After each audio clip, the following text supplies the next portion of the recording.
Bonjour, c'est Bertrand de la chaîne Investir sur le long terme. Alors, c'est une vidéo un petit peu différente des vidéos classiques, puisque cette vidéo a pour origine en fait un certain nombre de commentaires que j'ai pu lire sur les différentes vidéos d'analyse d'action que j'ai reçues. Donc, je vais vous afficher par exemple ces trois commentaires. Bonjour Bertrand, comment calculez-vous les zones d'achat fort, achat, vente, vente fort? Bonjour, comment déterminez-vous vos zones d'intervention? Ou comment établissez-vous votre échelle chiffrée de vente achat fort pour savoir à quel moment vendre ou acheter votre action? Alors voilà, donc le but de effectivement de cette vidéo, c'est de répondre à ces points. Donc je vais vous expliquer un petit peu comment je détermine mes points d'entrée sur les actions. Ça me permet de répondre à la question à quel moment faut-il rentrer sur une action, à quel moment il faut en sortir, hein. C'est toujours le dilemme, notamment lorsqu'une action monte fortement, on se dit est-ce que j'attends, est-ce que je vends? Et surtout essayer de déterminer de manière objective en fait un cours d'entrée ou de sortie sur une valeur. Alors, c'est une méthode qui est complètement personnelle, qui est basée quand même sur quelque chose qui est assez scientifique ou pragmatique, hein. Je vais vous expliquer un petit peu en détail. Alors, petit avertissement, je ne suis pas conseiller financier. Cette vidéo n'a pas pour but de vous proposer un placement financier ou un quelconque conseil d'achat, mais uniquement un but pédagogique et de partage. Vous restez responsable de vos investissements. Alors là, j'ai pris un exemple du Standard & Poor's 500, c'est l'évolution du cours du SP 500 sur les 20 dernières années. Donc on peut voir que le cours est en train de monter, même s'il y a eu des baisses sur, on va dire, sur quelques années. La question, c'est quand on a une action, un indice qui connaît cette évolution, on peut se dire à quel moment je dois rentrer. Hein, par exemple, le plus haut, c'était 4800 sur les 20 dernières années. Le plus bas, un petit peu en dessous de 1000 euros. Il est actuellement autour des 4100 euros. Donc la question, c'est comment déterminer en fait mes points d'entrée, que ce soit pour un achat, achat fort, une conservation, un allègement ou une vente. On pourrait tenter de dire, bah, finalement, quand on a une action qui ne fait globalement que monter, on va dire sur le long terme, bah, finalement, on peut rentrer à n'importe quel moment. On est sûr, sur le très long terme, de gagner, entre guillemets. Alors, on peut avoir des cas un peu plus difficiles. Si on prend par exemple l'évolution du cours de Total Energy sur les 20 dernières années, donc on peut voir que cette action a connu des hauts et des bas. Donc si on reprend, on va dire, ce qu'on pourrait faire pour le Standard & Poor's, de dire bah, je m'en fous, je rentre dans l'action à n'importe quel moment. Bon, si on est rentré dans les début des années 2000 à un cours autour des 60 $, eh bien, on n'a toujours pas retrouvé ce cours depuis les 15 dernières années. Alors certes, on a touché un dividende régulier sur l'action totale qui a sans doute compensé la perte de cours, mais néanmoins, on n'a pas connu de performance sur ces actions. Alors que si on avait attendu, par exemple, 2 ans, le cours est passé de 60 à moins de 40, donc on aurait très bien pu rentrer à ce moment-là, ce qui était sans doute plus pertinent, même si sur cette occurrence de 2 ans, on aurait perdu 2 ans de dividendes. En tout cas, les 2 ans de dividendes n'ont pas permis de rembourser la baisse du cours. Alors, ma méthode, qui est une méthode personnelle, hein, j'utilise en fait trois possibilités, donc trois méthodes. Donc, une première méthode qui est, elle, purement scientifique et mathématique, c'est d'établir ce qu'on va appeler une droite de régression linéaire et de déterminer les écarts types, ce qui permettra de modéliser en fait le cours d'une action et en déterminer les points d'entrée ou du moins des zones qui paraissent mathématiquement plus favorables. Le deuxième point, on verra en fait que le deuxième point répond au fait que parfois on ne peut pas franchement appliquer le premier point. Dans ce cas, le deuxième point, c'est l'utilisation du retracement de Fibonacci. J'expliquerai un peu plus en détail. Et le troisième point, qui est, bon, si vous n'avez pas une âme de mathématicien, ça vous paraît un peu compliqué la notion de régression linéaire, d'écart type ou de Fibonacci. Vous pouvez tout à fait utiliser une méthode empirique. C'est une méthode que j'utilise pour moi-même, hein, pour déterminer des points d'entrée. Vous verrez, c'est quelque chose qui paraît assez simple et assez logique en termes de détermination.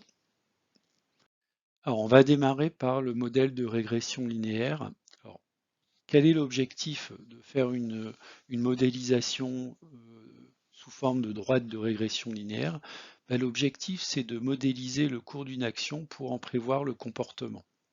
Hein, c'est-à-dire qu'on va analyser mathématiquement les valeurs passées de l'action et on va essayer d'en déterminer un comportement et un comportement qui s'assimilerait en fait à une droite. Alors comment on va faire? Ben, on va tout simplement simplifier la courbe d'une action en la remplaçant par une droite la plus proche possible de celle-ci, la droite étant une représentation statistique de la courbe ou de l'évolution du cours d'une action. Le deuxième point à prendre en compte, c'est que la distribution des valeurs réelles, c'est-à-dire les cours réels de cette action, eh bien elle va se faire autour de cette droite de régression qui est une droite théorique. On verra, il y aura des points qui vont être au-dessus, il y aura des points qui vont être en dessous et parfois même des points qui se confondent avec la droite. Alors c'est un outil mathématique, le calcul de la droite de régression et les écarts types permettent de déterminer, par exemple pour les écarts types, les écarts dans lesquels les valeurs fluctuent. On va prendre par exemple ce qu'on va appeler un écart type ou deux écarts types par rapport à la droite de régression et on va voir que quasiment 100% des valeurs vont être contenues dans ces deux écarts types. Alors, la représentation graphique, en fait, ça correspond à quoi? Bien, je vous ai représenté ici deux choses. Vous avez des croix, en fait, qui correspondent aux valeurs des actions. Alors, bien sûr, sur un axe de temps, hein, par exemple, je vais prendre la valeur annuelle sur les 20 dernières années d'une action ou d'un indice, ou alors je peux prendre la valeur mensuelle, la valeur quotidienne. Bon, plus on a de valeurs, en fait, plus on a de données, plus précise sera la droite de régression. Après, bon, si on veut pas être non plus, on va dire, très pointilleux, on va dire à partir je pense d'une quarantaine de points, 40-50 points, on commence à avoir une droite qui est relativement fiable. Donc vous avez les points en fait qui sont donnés au travers des croix, et puis vous avez la droite qui est représentée au milieu en fait, qui est la modélisation voilà, de ces points. Donc on peut remarquer qu'il y a des points qui sont au-dessus de cette droite, il y a des points qui sont en dessous. Donc c'est tout simplement le cours de l'action a fluctué autour de sa droite de régression. Donc on peut sentir, lorsqu'on voit la droite de régression et puis les points qui correspondent au cours, eh bien on peut se dire, j'aurais peut-être tendance à attendre que la valeur du cours d'une action se trouve en dessous de sa droite de régression. C'est sans doute plus favorable en termes d'achat de rentrer sur des cours à ce niveau-là. Et sans doute lorsque les points sont au-dessus de la droite de régression, bah là je vais peut-être éviter d'acheter des actions et je serai peut-être en mode allègement ou tout simplement en mode vente. Alors ça c'est vraiment, sont des données réelles, hein, c'est l'évolution du Standard & Poor's sur les 40 dernières années, pardon. Donc 40 valeurs qui correspondent en fait au cours des 40 dernières années. La droite de régression, ça correspond à une droite théorique en fait sur ces 40 dernières années. Donc on peut voir par exemple sur les 1, 2, 3, 4, 5, 6, 7, 8, 9 derniers points, c'est-à-dire sur les 9 dernières années, le Standard & Poor's évolue au-dessus de sa droite de régression. Donc on ne va pas être surpris en fait de voir une correction, s'il y a une correction sur le Standard & Poor's, ben même une correction relativement forte qui ramènerait par exemple le Standard & Poor's très proche de sa droite de régression, voire même, par exemple, imaginons un scénario dans lequel on tombe en récession, un Standard & Poor's qui tomberait dans des valeurs en dessous de la droite de régression. Donc typiquement, ça correspondrait à un moment favorable pour rentrer sur le Standard & Poor's 500. Donc il y a quand même un intérêt justement à utiliser cette méthode, c'est que ça vous permet de manière objective de dire, bah voilà, en fait sur les 40 dernières années, on sait que globalement le cours d'une action va osciller autour d'une valeur théorique, qui a été déterminée par cette droite. Alors la formule d'une droite, si vous avez fait un petit peu de mathématiques, ça doit être sans doute en 6e ou en 5e ou peut-être en 4e. Hein, on a appris une formule, une droite qui est y égale à x plus b. Donc sachant que a, c'est ce qu'on appelle a, c'est le coefficient directeur de la droite, ou alors la pente de la droite, hein, c'est ce qui correspond, si vous comparez par rapport à une montée voilà, sur une route, hein, vous avez une pente, hein, donc la pente c'est la montée, est-ce qu'elle est plus ou moins forte? Alors plus la pente est forte, on va dire, mieux c'est, parce que ça veut dire que l'action va monter de manière relativement forte dans le temps. Donc c'est typiquement des valeurs de croissance en fait. Une pente faible, bah, ça va être plutôt les valeurs qui correspondent à des actions de type value, qui sont voilà, des actions qui n'ont pas forcément évolué de manière très forte, mais on va dire de manière plus ou moins certaine. Et B, en fait, hein, dans Y égale à X plus B, B c'est ce qu'on va appeler l'abscisse à l'origine. Donc par exemple, moi dans mon cas, l'abscisse à l'origine, bah, ça correspond au cours théorique du Standard & Poor's, donc il y a 40 ans, hein, donc si on est en 2022, en 1982. Voilà. Vous pouvez, alors ensuite la notion d'écart type, j'y reviendrai, mais globalement, si on va mesurer la distance entre le point et sa valeur théorique, on va en faire une moyenne en fait, et on va déterminer ainsi voilà, ce qu'on va appeler un écart type. Alors comment connaître les valeurs de A et de B? Bon, si vous tapez sur Google droite de régression, vous allez retrouver énormément d'articles qui expliquent en détail ce que c'est une droite de régression, et puis vous allez trouver également des outils qui vous calculent automatiquement les droites de régression. Alors moi j'ai fait l'exercice en fait sur un tableur Excel pour déterminer les valeurs A et B. Donc c'est une fonction sur Excel qui s'appelle droite reg, hein, si on est sur un Excel français. Si on a un Excel en anglais, c'est la fonction qui s'appelle linust. Les résultats donnera automatiquement les valeurs A et B. Alors je vous propose de faire un petit exercice, hein. Je vais vous prendre un exemple que vous pouvez tout à fait faire chez vous si vous avez l'âme d'un mathématicien ou si vous avez envie de le faire. Voilà, donc j'ai tout simplement créé dans un tableur Excel deux colonnes qui reprennent en fait pour la première colonne A l'année et la deuxième colonne donc pardon, c'est sur les 20 dernières années. Donc la colonne B, la valeur, et puis j'ai repris pour chacune des années la valeur associée. Donc, par exemple, pour l'année 2002, je suis allé regarder donc la valeur du Standard & Poor's, il était à 879, 2003, 1111, etc. Donc j'ai complété en fait jusqu'à la valeur au moment où je tourne cette vidéo, qui est la valeur de 4131 pour le Standard & Poor's pour ici à peu près le mois d'avril 2022. Donc bon, si on voudrait être vraiment rigoureux, on devra attendre le 31 décembre et prendre la valeur du Standard & Poor's au 31 décembre. Bon, c'est uniquement pour vous expliquer comment on va arriver en fait au calcul des valeurs A et B hein, qui correspondent aux éléments de la droite de régression.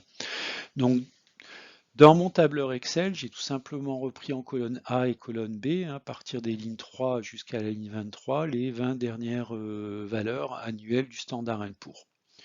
Ensuite, ce que j'ai fait, c'est dans les colonnes H, I et J, donc dans les lignes différentes, eh bien, j'ai tout simplement rentré les formules. Par exemple, dans la colonne I5, j'ai tout simplement tapé en fait la formule égale, donc linust, puisque j'ai un Excel en anglais. Donc je prends les colonnes B3 à B23 qui correspondent aux valeurs de mon indice Standard & Poor's sur les 20 dernières années, valeur annuelle. Et puis j'ai pris mes valeurs de référence, qui sont mon axe des X, en l'occurrence, qui est un axe temporel, qui sont les années 2002 jusqu'à 2022. Vous pouvez tout à fait faire l'exercice sur des notions de trimestre, de mois, de semaines, ou de jours, si vous le souhaitez. Vous pouvez prendre 20 valeurs, 40, 200, 10 000 valeurs si vous le souhaitez. Plus vous prendrez de valeurs, plus vos calculs seront précis.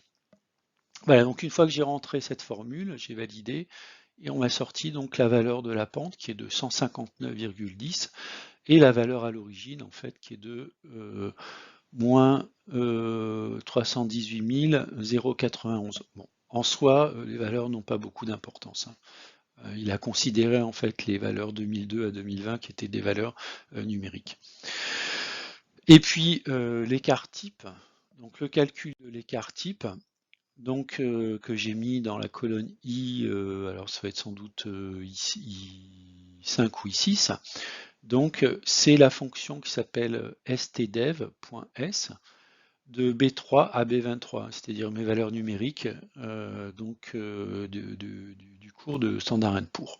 Et automatiquement, j'ai eu mon écart type qui est de 1114,45. Alors ensuite, qu'est-ce que j'ai fait? Eh bien, je suis revenu sur mon fichier Excel, donc j'ai mes colonnes A et B, qui sont les années et les valeurs, et j'ai tout simplement complété. Alors j'ai rajouté dans la colonne E la valeur linéaire, c'est-à-dire la valeur théorique qui correspond à cette fameuse droite de régression.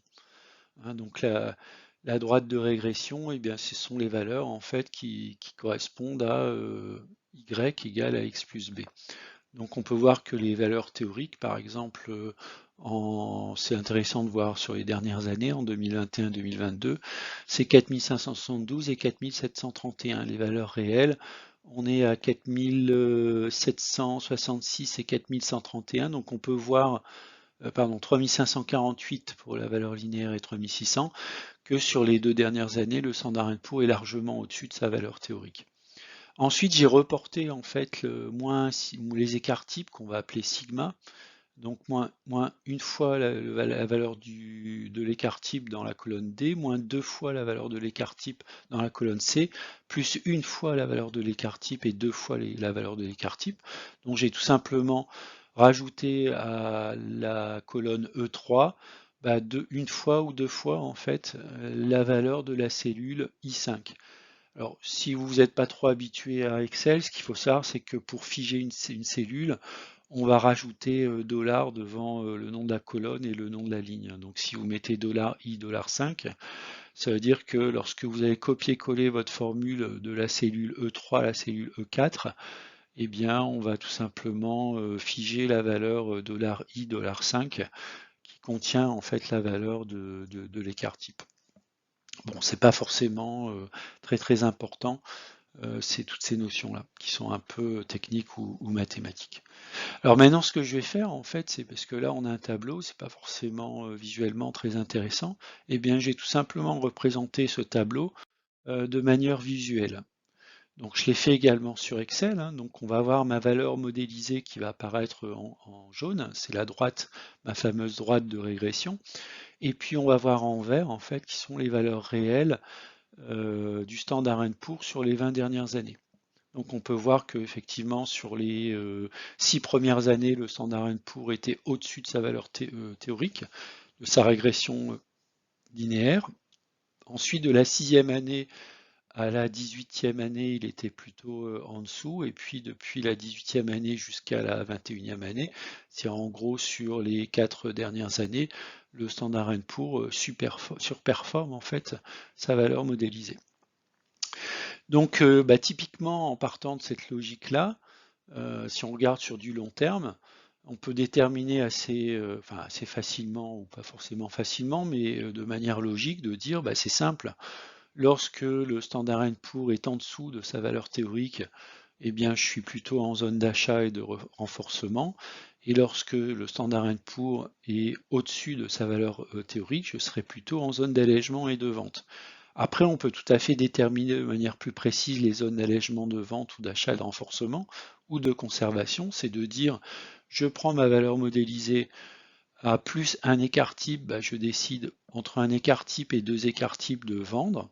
Donc ce serait par exemple vente forte. Si je suis à -1, entre -1 et -2 écart type, ce sera achat fort par exemple. Et ensuite, dans la zone entre plus un écart type et moins un écart type, je vais déterminer mes trois zones de achat, conservation et vente, ou allègement, pardon. Donc voilà, après, on peut encore faire des choses un peu plus affinées, soit on détermine un demi-écart type, par exemple, ce qui permettrait de rajouter un nombre de zones, ce qui permet de répondre, notamment lorsqu'on va établir des achats et ventes sur des actions, de procéder effectivement aux valeurs, aux différents seuils. Alors voilà pour cette première méthode qui est la méthode de régression linéaire. Alors, je vais prendre un deuxième exemple, c'est le cours de l'action Total Énergie sur les 20 dernières années. Et là, on peut voir qu'il n'y a pas forcément de tendance très bien définie. Je pourrais tout à fait déterminer une droite de régression linéaire, mais à mon avis, la pente, elle serait pas très loin d'être nulle en fait. On a quasiment quelque chose de relativement plat, avec une fluctuation qui peut être relativement forte du cours, puisque on va se retrouver par exemple au début des années 2000, et puis quasiment à la fin des années, donc au début des années 2020, on va retrouver exactement le même cours sur l'action totale, autour des, on va dire, entre 25 et 30 euros. Et qu'est-ce qui s'est passé entre les deux? Eh bien, entre les deux, on a une fluctuation des cours de l'action totale. Donc, on voit que la notion de régression linéaire, elle peut être intéressante, notamment sur des valeurs de croissance, ou alors sur des valeurs value, mais qui ont une croissance sur le très très long terme. Dans ce cas, il faudra aller rechercher des cours sur un historique relativement élevé. Alors, si on n'a pas d'historique relativement élevé, ou si on a une fluctuation un petit peu là sur les 20 dernières années, comme sur l'action Total Énergie, dans ce cas, moi, à titre personnel, je n'utilise pas la méthode de la régression linéaire, mais je vais utiliser plutôt la méthode de Fibonacci. Alors, le retracement de Fibonacci, c'est une méthode qui est employée pour déterminer les niveaux de résistance et de support potentiel du prix d'un actif. Il se base sur l'idée que le prix retracera une partie prédictible d'un mouvement original, c'est-à-dire un mouvement très fort de hausse ou de baisse, après lequel il continue à se déplacer dans la direction originale. Ça veut dire quoi? Par exemple, si je me fixe un plus haut qui était un plus haut historique à 60, eh bien, je vais regarder avec le retracement de Fibonacci jusqu'à quel niveau le plus bas en fait il est allé, c'est-à-dire à peu près autour de 25 euros, voilà, 25,54 par exemple, qui serait mon point le plus bas. Et le retracement de Fibonacci va déterminer un certain nombre de paliers. Alors ces paliers sont déterminés de la manière suivante, donc 100%, c'est-à-dire le cours le plus haut, et 0%, c'est le cours le plus bas. Et entre les deux, on va déterminer des niveaux. Alors c'est pas 0, 25, 50, 75 et 100%, ce sont des niveaux qui sont liés donc à la méthode et l'algorithme en fait de Fibonacci, qui seront 23,6, 38,2, 50, 61,8, 78,6% et 100%. Alors, les retracements de Fibonacci, ce sont des retracements qui sont énormément utilisés par les traders. Donc, moi, j'ai pensé que même si on était sur de l'analyse long terme, ça valait peut-être le coup d'utiliser cette méthode. Ce qui est également intéressant de regarder, en fait, si vous regardez un petit peu la courbe du cours de l'action totale dans le temps, c'est qu'on a une répartition à peu près homogène en fait des différentes valeurs du cours de l'action totale dans le temps en fait par rapport à ces différentes zones de Fibonacci. Donc partant de là, si je prends la médiane qui est 50%, je vais estimer que toutes les valeurs au-dessus de 50%, potentiellement, ce sont des cours sur lesquels je vais alléger ou vendre mon action.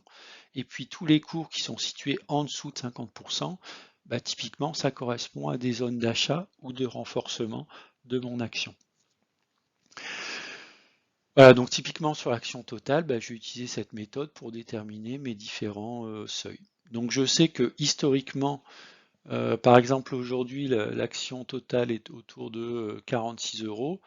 je suis plutôt dans une zone, on va dire, fin de conservation, début d'allègement, en fait, sur l'action totale. Alors après, bien sûr, on va prendre en compte d'autres critères, hein, qui peuvent être des critères de PER de l'action, de rentabilité, de tendance court terme. On peut prendre aussi en compte des événements, on va dire, géopolitiques, hein, par exemple actuellement avec la crise ukrainienne, le renforcement des valeurs pétrole, bon, on peut se dire, même si je suis dans une zone allègement, je pense que l'action totale peut encore monter et retrouver ses cours historiques les plus hauts vers les 60. Dans ce cas, je m'allégerai plutôt sur une zone comprise entre la dernière zone du retracement de Fibonacci, par exemple entre 52,88 et 60,33 €. Ce serait peut-être une première zone d'allègement de mon action totale. Voilà, donc voilà, cette deuxième méthode de Fibonacci, qui peut m'aider effectivement si la première méthode ne me convient pas ou ne convient pas dans ce type d'analyse. La troisième méthode, donc c'est une méthode graphique empirique. Alors j'ai pris un exemple, l'action Air Liquide. Alors, si on regarde l'action Air Liquide, on voit qu'elle est vraiment dans un trend de très long terme ascendant, hein, puisque bon là ici en l'occurrence c'est pas les 20 dernières années, ce sont les 10 dernières années. Mais on pourrait tout à fait appliquer la première méthode, hein, qui est la méthode de régression linéaire. Alors, une autre méthode qu'on peut utiliser, et que j'utilise pour ma part, bon, si on n'a pas forcément envie de se lancer dans des calculs mathématiques complexes, eh bien on va le faire graphiquement. C'est-à-dire que vous allez prendre une période relativement longue sur cette action. Par exemple, on va prendre les 10 dernières années ou les 20 dernières années, avec ici un cours mensuel. Donc on a quand même pas mal de points. Et on va essayer d'identifier un couloir en fait. Par exemple ici c'est un couloir de hausse, hein. Donc bon, a priori j'achète plutôt des actions qui sont au niveau long terme plutôt dans une tendance positive qu'une tendance négative.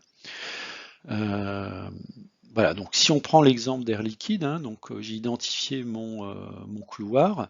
Alors généralement, si vous avez un axe temps relativement long, ça vaut le coup de prendre le cours non pas en valeur linéaire, mais en échelle logarithmique. Notamment si on est sur une vingtaine d'années ou davantage.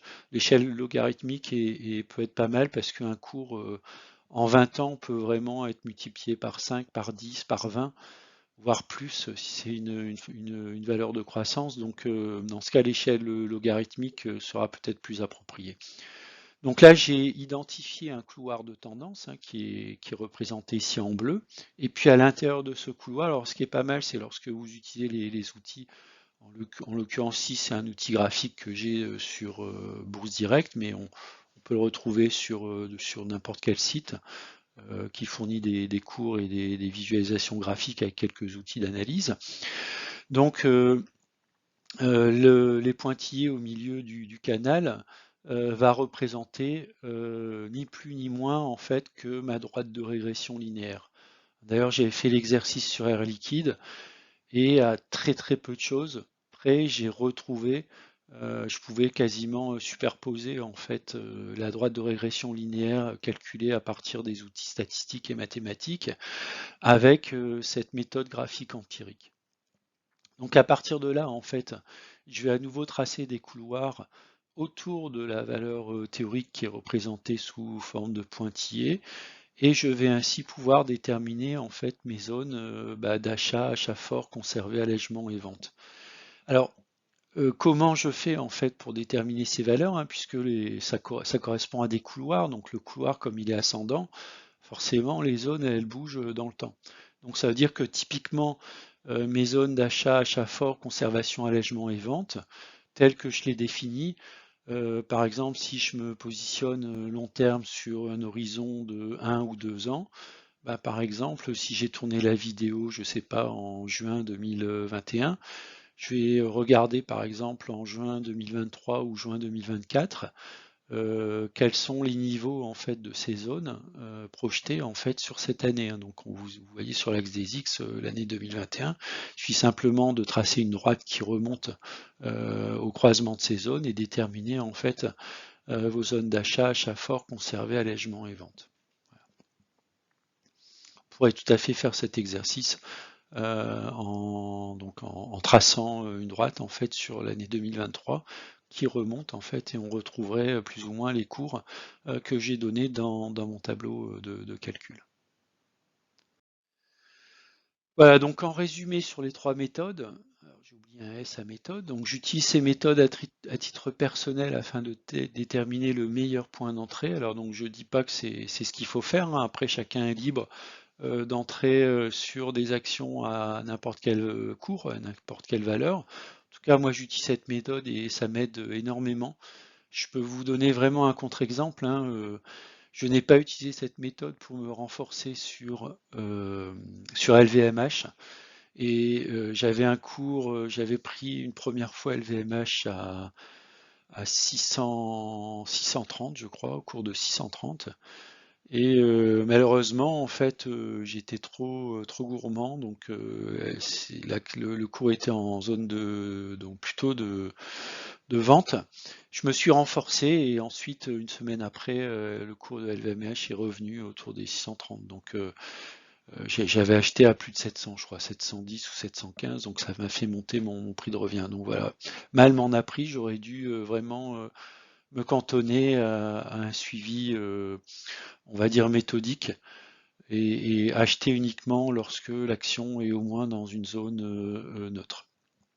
Alors, bien sûr, cette méthode, pour moi, elle a vraiment un sens que si en complément, on fait une analyse financière de la société avant même d'investir dans cette société, hein. Pour moi, ce qui est vraiment important, et quels critères je vais regarder sur la société, bah, est-ce que c'est une société rentable, hein, c'est-à-dire qui gagne de l'argent? Est-ce que le chiffre d'affaires est en croissance continue? Je vais regarder également le PER, un PER autour de 15, qui me paraît un PER moyen. Donc après, ça dépend effectivement du type d'activité ou du secteur dans lequel la société évolue. C'est sûr que du LVMH, un PER de 15, il faudra sans doute attendre assez longtemps pour retrouver ce type de PER. Mais par contre, un constructeur automobile, on aura des PER ou une bancaire, on aura un PER très sans doute en dessous. Après, une action entre guillemets qui n'est pas forcément, on va dire, soit en forte croissance ou valeur value. Pour moi, c'est un des critères, le PER autour de 15. Bon, une distribution de dividendes, hein, puisque moi je compte sur les dividendes sur une croissance pour une croissance de mon portefeuille. Des bénéfices nets par action en croissance sur les années passées ou au moins en croissance sur les prévisions. La tendance graphique, ça, c'est très important, hein, ce qu'elle est, pour qu'elle soit plutôt positive, soit sur le moyen ou le long terme, et une progression également graphique du cours sur les 12 derniers mois. Par exemple, si on regarde l'action Orange au niveau graphique sur le long terme, c'est pas très joli. Par contre, sur les 12 derniers mois, l'action est quand même relativement en croissance. Bah, j'espère que cette vidéo vous a aidé à un peu mieux comprendre comment je détermine mes points d'entrée, mes points de sortie. Si vous souhaitez vous-même vous lancer dans des calculs mathématiques, ben voilà, il suffit de prendre Excel et puis vous regardez un petit peu les étapes de mon fichier Excel, les formules, éventuellement si vous avez besoin d'aide, vous tapez sur Internet calcul de droite de régression et puis vous trouvez énormément d'outils qui peuvent vous aider à le faire. Alors si vous n'avez pas l'envie de le faire, dans ce cas, ce que vous pouvez faire, c'est aller dans ma playlist analyse d'action. Donc je fais régulièrement des analyses d'action. Et puis pour chacune des actions, en fait, je vais déterminer des seuils, en fait, des seuils d'entrée ou d'allègement ou de vente en fait sur mes actions. Alors c'est uniquement à titre indicatif que j'utilise à titre personnel. Donc c'est pas un encouragement à rentrer sur une action à un prix particulier. Voilà, c'est juste un partage de mon expérience et voilà, de la manière dont je détermine en fait les points d'entrée, points de sortie de manière complètement transparente. Voilà, c'est la fin de la vidéo, j'espère que elle vous a plu et au moins vous a aidé à mieux comprendre en fait comment je détermine pardon, mes seuils d'entrée, de conservation et de sortie en fait sur mes actions. Voilà, je vous remercie et je vous dis à bientôt, au revoir.